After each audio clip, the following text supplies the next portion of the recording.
नमस्कार, मैं Vinod Kumar Shukla. IF truth पर आपका स्वागत है।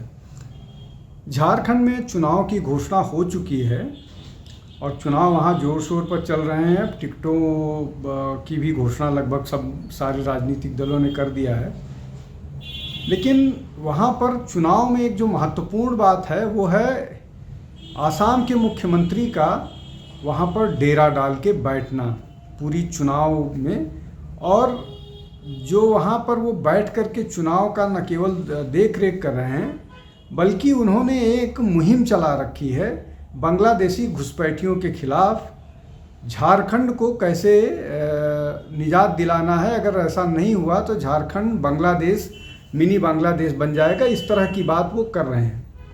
बांग्लादेशी घुसपैठियों को लेकर के हेमंत बिस्व शर्मा ने आसाम में लंबे समय से, जब से वो मुख्यमंत्री बने हैं तब से वो इस अभियान पर काम कर रहे हैं। जो भी घुसपैठियों के कब्जे की सरकारी ज़मीन है उसको खाली करा रहे हैं। मदरसों पर जो अवैध तरीके से काम है कब्जा कर रखा है उसको निजात दिला रहे हैं। और ये कह रहे हैं कि किस तरह से डेमोग्राफी जो है आसाम में चेंज हुई है।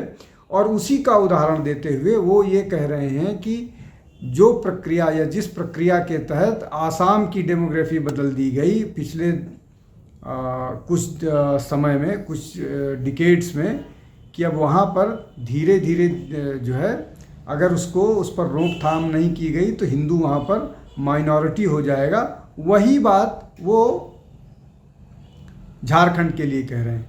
और ये जो बात वो कह रहे हैं इसमें जो पार्टी है, जो संगठन है, उस संगठन की भी सहमति है, या ये कह लीजिए कि संगठन और सरकार की तरफ से उनको इस मामले में गो अहेड दिया गया है कि जो घुसपैठियों वाला मामला है उसको जोरदार ढंग से उठाए।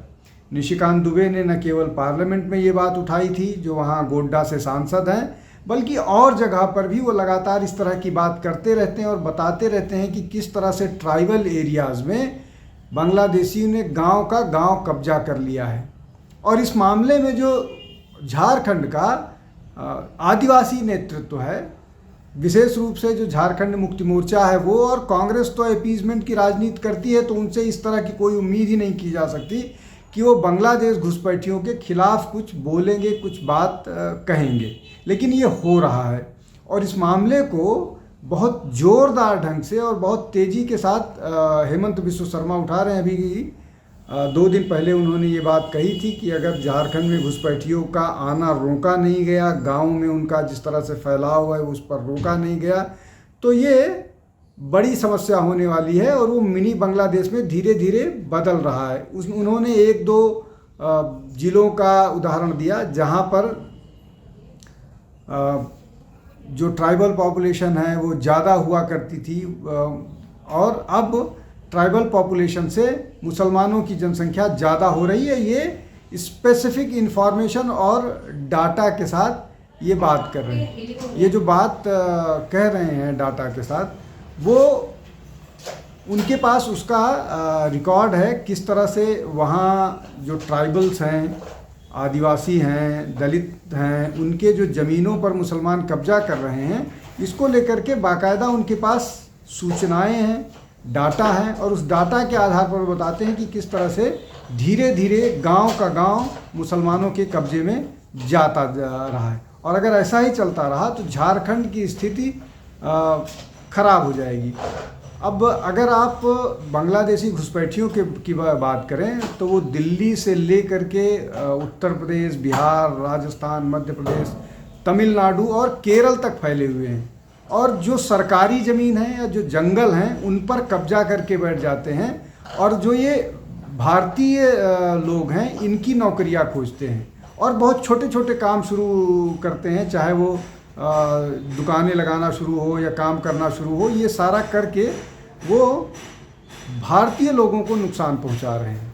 और यही बात भारतीय जनता पार्टी लंबे समय से कह रही है और यही बात हेमंत बिस्व शर्मा झारखंड में डेरा डाल करके बताने की कोशिश कर रहे हैं। जनता को बता रहे हैं कि आप जागिए, अगर आप नहीं जागिएगा तो कांग्रेस और बाकी उनके जो सहयोगी दल हैं वो जिस तरह से मुसलमानों को अपीजमेंट के नाम पर उनको शरण दिए हुए हैं, उनको जो बांग्लादेशी घुसपैठियों हैं उनका आधार कार्ड से लेकर के उनका जो वोटर आई कार्ड बनाने की बात है।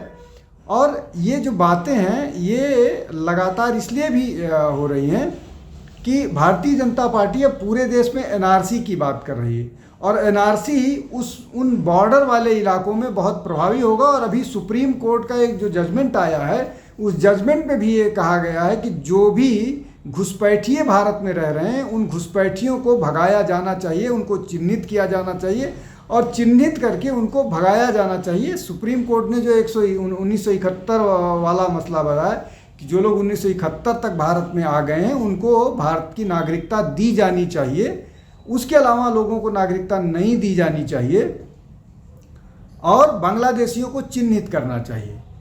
तो ये जो समस्या है ये बॉर्डर वाले इलाकों में या उन इलाकों में जहां बांग्लादेशी घुसपैठी बहुत आसानी से पहुंच पाते हैं, जैसे आसाम और पश्चिम बंगाल। अब चूंकि आसाम और पश्चिम बंगाल जो है वो सटा हुआ है झारखंड से, तो वहां भी लोग पहुंच रहे हैं। और हेमंत बिस्व शर्मा इस मामले में बहुत टफ बोलने वाले व्यक्ति हैं। वो बिना लाग लपेट के स्पष्ट बोलने वाले हैं और वो लगातार कह रहे हैं कि न केवल ज़मीन पर कब्जा कर रहे हैं, भारतीयों की नौकरियों पर कब्जा कर रहे हैं, लव जिहाद कर रहे हैं, लैंड जिहाद कर रहे हैं, ट्राइबल लड़कियों से शादी करके उनकी ज़मीन पर कब्जा कर रहे हैं। ये सारी बातें वो कर रहे हैं और ये कह रहे हैं कि अगर आपको इससे निजात पानी है तो आपको भारतीय जनता पार्टी का हर तरह से हाथ मजबूत करना पड़ेगा। अब ये राजनीतिक बात हो गई कि आप चुनाव में इस तरह की बात कर रहे हैं, लेकिन महत्वपूर्ण बात यह है कि क्यों भारतीय जनता पार्टी ने हेमंत बिस्व शर्मा को बना कर मतलब झारखंड की पूरी जिम्मेदारी दे रखी है। उनको मालूम है कि जो बात वो कह रहे हैं वो बात उतनी ही मजबूती के साथ सिर्फ हेमंत बिस्व शर्मा कह सकते हैं और वो बाकायदा उनके पास सूचनाएं हैं। वो यही काम आसाम में कर रहे हैं। वो जो आसाम में कर रहे हैं उसको वो झारखंड में करने की बात कर रहे हैं कि इसको किया जाना चाहिए। अगर झारखंड को की डेमोग्राफी में जो बदलाव हो रहा है उस बदलाव को रोकना है। अब वो उदाहरण देते हैं कि दो तरह से हो सकता है, या तो एक परिवार में 10 से 15 बच्चे पैदा हों तब जो डेमोग्राफी में जिस तरह का परिवर्तन झारखंड में हुआ है वो हो। तो मुस्लिम नेता कहते हैं कि नहीं, अब इस तरह का स्थिति नहीं हो गई है कि मुस्लिम परिवार में 10 और 15 बच्चे पैदा किए जाएं, हालांकि इसमें ये पूर्ण सत्य नहीं है। तो अगर 15 बच्चे पैदा नहीं हो रहे हैं एक परिवार में और जो पॉपुलेशन का या जो जनसंख्या का जो डेमोग्राफी अनुपात है वो बदल रहा है, तो इसका मतलब ये है कि बाहर से लोग आकर के जमा हो रहे हैं, बाहर से लोग आकर के रहना शुरू कर रहे हैं।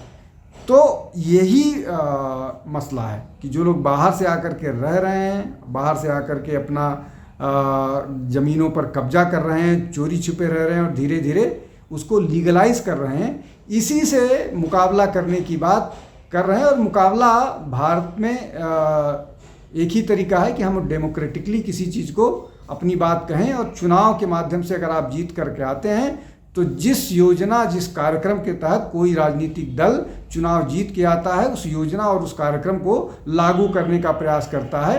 और यही बात जो है भारतीय जनता पार्टी या हेमंत बिस्व शर्मा वहाँ पर लागू करने की बात कर रहे हैं। अब इस बात को विपक्ष अपने स्तर पर काउंटर करेगा। हालांकि चुनाव के कुछ दिन पहले वहाँ पर एनआईए वहाँ पर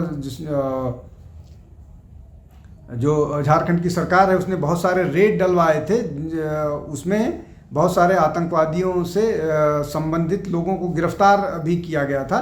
तो ये एक संकट वाली स्थिति है झारखंड के लिए। अब उसमें हेमंत बिस्व शर्मा का इतना सक्रिय होना निश्चित तौर पर दो चीज़ें दिखाता है। एक तो ये कि वो काम करने वाले व्यक्ति हैं और फैक्ट्स के साथ काम करते हैं। दूसरा ये कि पार्टी ने उनको एक विशेष कार्य के लिए जिम्मेदारी दी है और उन पर विश्वास दिलाया है। आज के लिए बस इतना ही। बहुत बहुत धन्यवाद। नमस्कार। हमारे चैनल आई ऑफ ट्रुथ को सब्सक्राइब कीजिए YouTube पर इसे फॉलो कीजिए फेसबुक पर, इंस्टाग्राम पर, ट्विटर पर और कू पर। हमारे चैनल के बारे में फीडबैक देने के लिए हमें मेल कीजिए ioftruth.6@gmail.com पर।